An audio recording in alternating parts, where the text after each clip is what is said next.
नवी मुंबईच्या खारघर येथे 31 जानेवारी ते 2 फेब्रुवारी दरम्यान आयोजित करण्यात आलेल्या इस्तिमा जमात या कार्यक्रमात मार्गदर्शकांकडून 2 धर्मांमध्ये तेढ निर्माण करणारी भाषणे करण्यात आली असून या कार्यक्रमानंतर हिंदू तरुणांवर करण्यात आलेल्या हल्ल्यामध्ये शिवकुमार शर्मा या तरुणाचा मृत्यू झालाय असा आरोप करत या कार्यक्रमावर बंदी घालण्याची मागणी मंत्री नितेश राणे यांनी केली।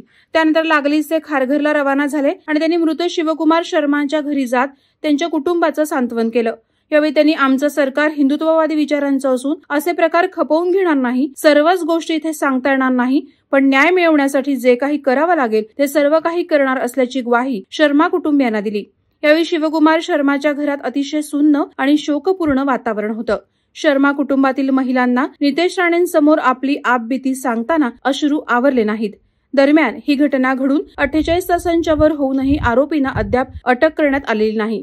22 ते 25 वयोगटातील मारेकऱ्यांना पकडण्यासाठी पोलिसांची 15 वेगवेगळी पथकं कार्यरत करण्यात आली आहेत।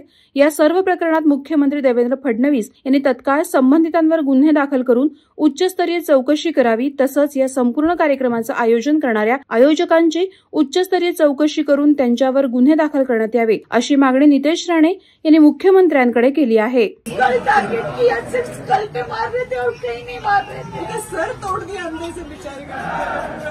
हमको न्याय दीजिए प्लीज, हमको वो बंदा चाहिए, हमको जस्टिस चाहिए, हमको जस्टिस चाहिए, जितने सब है वो सब अंदर चाहिए हमें।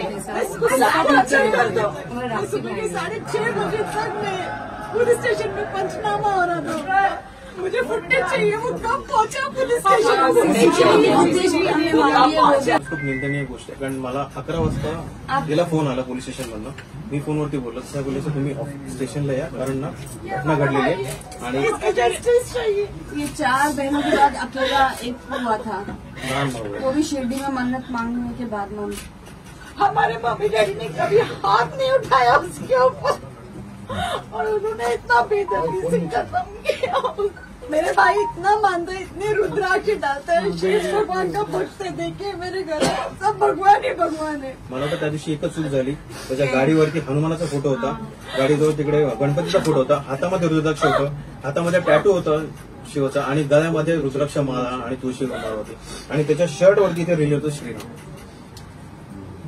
हे एवढं निंदनीय मारलं ना, मला असं वाटतं हा कट रचलेला आहे आणि त्या सगळ्या मॉबनी त्याचा फायदा उचललाय की हा आम्हाला सापडला आणि याला आम्ही खलास करू। एवढं निर्गुण खरंच मी आयुष्यात कधी नाही बघितलं। रोड रॅच किती होते, ऍक्सिडेंट होते, पण एवढं असं मारणं अजिबात एक्सेप्टेबल नाही। पोलीस प्रशासन म्हणते आम्ही काम केलंय, सगळं आहे, सीसीटीव्ही फुटेज पण आहेत, पण त्या सीसीटीव्ही फुटेजमध्ये कुठे काही क्लॅरिटी नाहीये। तो येतोय आणि जातो आणि तो इतका निवांत, जसं आपण मित्र होत असे गप्पा मारत जातात आणि गप्पा मारत परत गेलेत ते। त्या माणसाला 2 दिवस कळलं पण नसेल की माझ्या हातून खून झालाय। आता आज जेवढा व्हिडिओ व्हायरल झालाय, तुम्ही जेव्हा भाषण दिले त्याच्यामध्ये मेन्शन केलंय, त्याच्यानंतर मला वाटतं कुठेतरी जाऊन त्यांना कळलं असेल आणि आता तो माणूस आहे का फरार झालाय हे सुद्धा आपल्याला कळणार नाही। तुम्ही ते व्हिडिओ दाखवा, ते मला व्हिडिओ दाखवा त्यांना, त्याच्यामध्ये त्याचा पूर्ण फेस दिसतोय। आम्ही मागून टपलो काल पोलीस स्टेशन, काल आम्हाला व्हिडिओ दिलं। जब कुछ भी सिग्नल टूटता है या छूटता है या कुछ हा त्या मुलाकडनं आलेला हा क्लिअर व्हिडिओ आहे, पूर्ण फेस दिसतोय, ह्याच्यामध्ये आवाज येईल ऐकायला, ह्याच्यामध्ये गाडीचा जो आम्ही पोलिसांना रिक्वेस्ट करून व्हिडिओ हम 4 लोग दे सकते, पर अगर ज्यादा भी होंगे तो हमें पता नहीं। तो परत सांगतोय की बोला माझ्याशी काय झालं, पण मी त्याला धरून मारत नाही, काढलंय ह्याच्यामध्ये। तर आम्ही आता काय करू, रुद्राक्ष घालून आम्ही निघायला पाहिजे सगळ्यांनी बाहेर रस्त्यावरती आता। आलोय ना, माहितीये मी स्वतः सीएम साहेबांना पत्र लिहिलेलं आहे, बरोबर हाय लेवलची इन्क्वायरी आपण मागितलेली आहे। त्या तबलिगी काही जो कार्यक्रम होता इस्तेमाचा, त्याच्यावर बॅनची मागणी केलेली आहे। सरकार आपलं आहे, तुमची आता याच विचाराने तर हे सरकार चालतंय ना, हिंदुत्व विचाराने। आम्ही लोक हाऊ, आता ह्यांना न्याय देण्याचं काम आपण करू ना। सणाचे हे लाड सहन करण्यासाठी आम्ही लोक इथे बसलेलो नाही ना। काही असेल तर त्याची जबाबदारी प्रेम केली जाईल आणि त्या पद्धतीने कारवाई होणार नाही। महत्वाचं खारघर हा सर तुमचा शिक्षण एज्युकेशन हब आहे, त्या ठिकाणी ही परवानगी देऊन आणि एवढे लोक तुम्ही व्हिडिओ बाकीचे बघा, त्या काही जे तिथे फंक्शनला गेलो त्यांनी व्हिडिओ टाकले खारघरचे, तुम्ही खारघरचा तो व्हिडिओ बघा, दहशत होते माणसाला। एक बाई उतरू शकणार नाही खारघर स्टेशनला, माहितीये त्या दिवशी। खरंच व्हिडिओ बघा, तुम्हाला कळेल काय झाले तो प्रकार। त्या 3 दिवसात त्या अख्ख्या खारघर नगरीमध्ये गल्लोगल्ली ते झुंडचे झुंड फिरत होते. एवढा दबाव होता लोकांवर. मी साहेबांना दुसऱ्या दिवशी सिनियरला फोन केला की सर असं असं झालं तुमच्या. नाही एफआयआर दाखल केली ना आपण. अरे एफआयआर दाखल केली म्हणजे झालं का? आज सहज बोलले एफआयआर दाखल केली ना आपण. पोलीस स्टेशनला सगळा हिंदू समाज आता सध्या जागृत झाल्याचं पण घाबरलेला पण आहे. ही जी घटना घडली आणि आम्ही भोगले सर की तेव्हा पोलिसांचं काहीच नव्हतं, तर ती लोक सगळं कंट्रोल करत होती. प्रत्येक रस्त्यावर प्रत्येक ठिकाणी चौकात त्यांचंच सगळं होतं राज्यात. त्या 3 दिवसात बऱ्याच घटना घडल्यात त्या ओपन नाही झाल्या. आता ही घटना ओपन झाली कारण की ही मोठ्या प्रमाणात होती. अशा छोट्या छोट्या भरपूर झाल्यात त्या पोलिस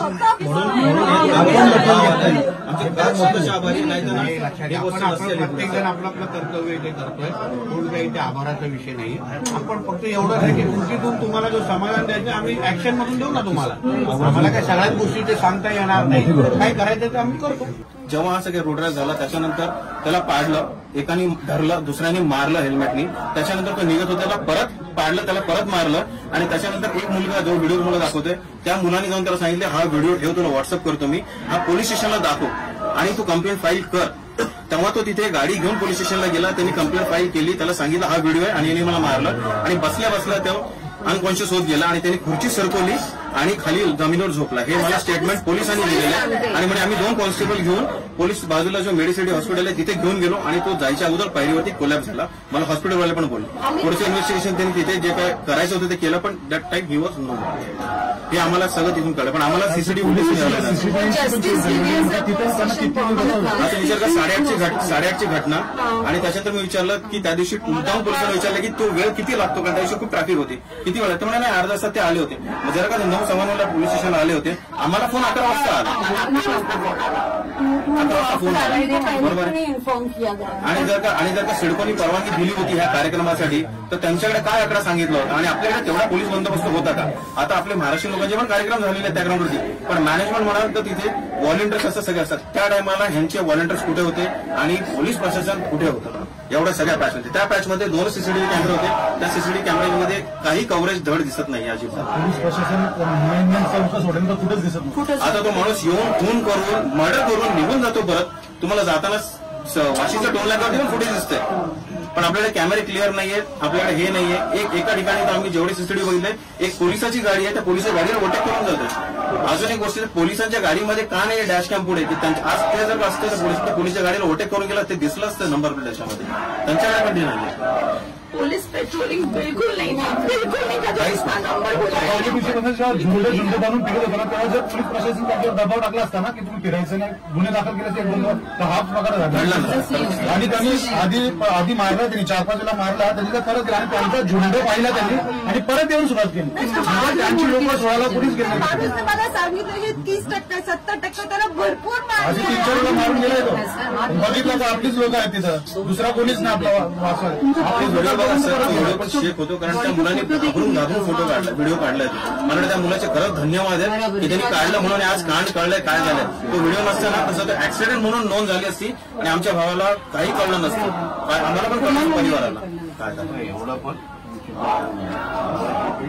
आम्ही लोक आलो, मंत्री म्हणून आलो आहे की नाही, हे काय सीएम साहेबांशी बोलू, स्वतः ते गृहमंत्री आहे, आपण याच्यावर न्याय देऊ ना. या गोष्टीची नोंद घेतली गेलेली आहे. सरकारचा एक मंत्री तुमच्याशी बोलतो म्हणून तुम्ही एक विश्वास ठेवा. ते असं नाही का बाबा जे आहेत जेव्हा बेजबाबदार लोकांना शिक्षा होणार नाही, सगळ्यांना होणार.